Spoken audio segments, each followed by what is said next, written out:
Sosok Ujang Mulyadi, ayah tiri siksa dan usir anak di Cicalengka, berujung meninggal di pelukan ibu. Ujang Mulyadi kini ditahan setelah diduga melakukan penganiayaan terhadap anak tirinya BTM yang berusia 4 tahun berujung meninggal dunia. BTM meninggal di pelukan ibu kandungnya Yuni Trisnawati saat tengah berada di bus untuk mudik.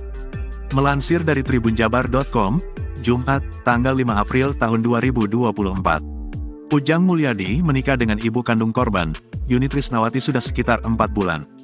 Baru 4 bulan menikah, Ujang Mulyadi mengusir istri dan anak tirinya itu. Penyebabnya berawal dari BTM yang enggan disuapi oleh Ujang Mulyadi.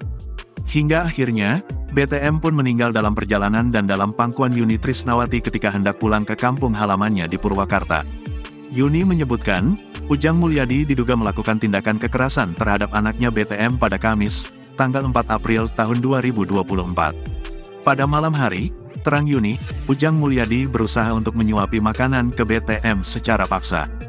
BTM yang menolak untuk makan itu, akhirnya mendapatkan kekerasan fisik dari ayah tirinya itu. Setelah mendapatkan kekerasan fisik tersebut, Ujang Mulyadi sempat berkata kasar hingga akhirnya menyuruh Yuni untuk pergi. Yuni yang sebelumnya melaporkan kejadian kekerasan itu ke Polsek Purwakarta Kota itu langsung dilarikan ke RSUD Bayu Asih untuk pemeriksaan lebih lanjut. Namun naas, anak kandungnya itu benar-benar dinyatakan sudah meninggal dunia oleh pihak rumah sakit.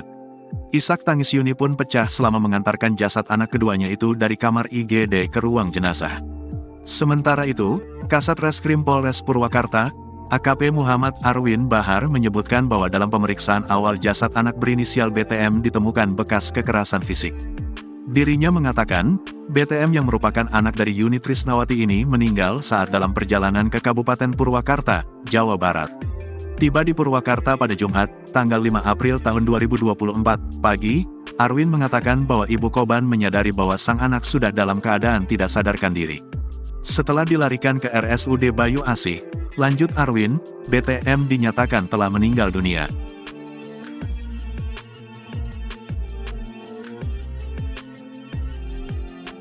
Download Tribun X sekarang, menghadirkan lokal menjadi Indonesia.